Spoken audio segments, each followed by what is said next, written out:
Do you ever feel like you're constantly apologizing for things that aren't your fault? Or maybe you walk into a room and instantly scan everyone's face, just to make sure no one is angry at you. That feeling in your chest isn't anxiety. It's not overthinking. It's something much deeper. Most people go their whole lives believing they're just sensitive, or awkward, or broken. But here's the truth psychology doesn't want you to ignore.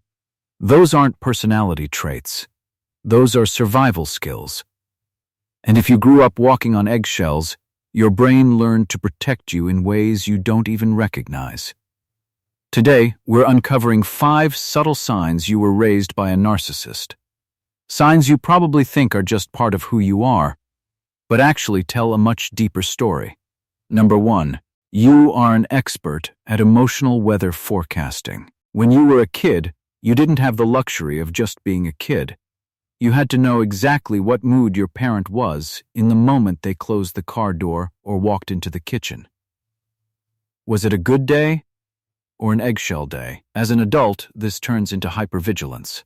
You notice a 2% shift in someone's tone and immediately think, are they mad at me? What did I do wrong? You aren't being perceptive. You're still scanning for a threat that isn't there anymore. Sign number 2. You constantly doubt your own memory. If you grew up with a narcissistic parent, you probably heard phrases like that never happened, or you're being dramatic more often than you heard I love you.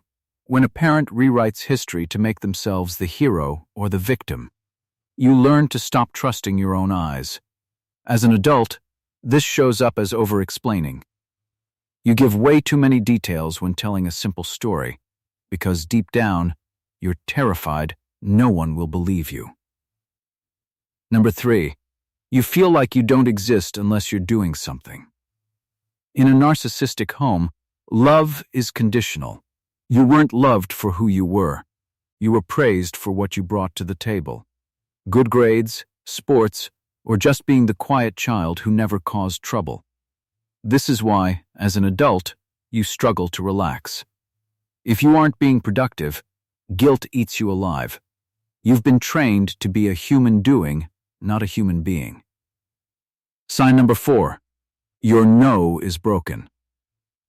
Most people know about fight or flight, but children of narcissists often develop a third response called fawning.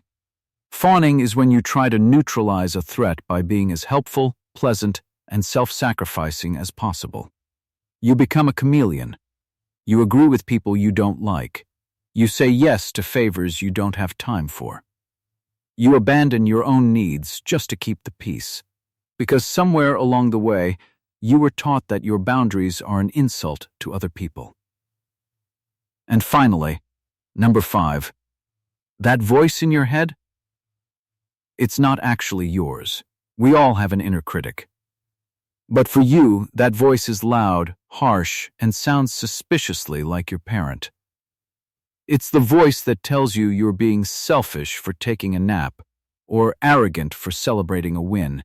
You spend your whole life trying to satisfy a judge who will never, ever be happy.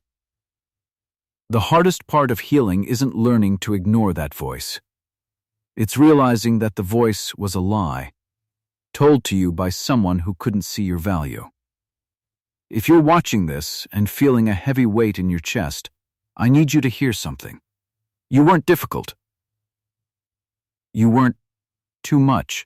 You were just a child trying to survive in an environment that didn't give you room to grow. And none of that was your fault.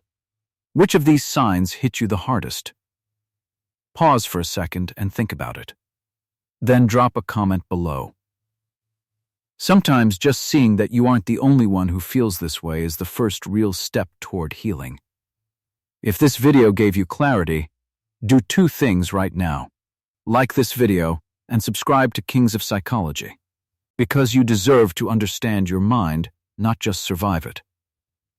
I'll see you in the next one.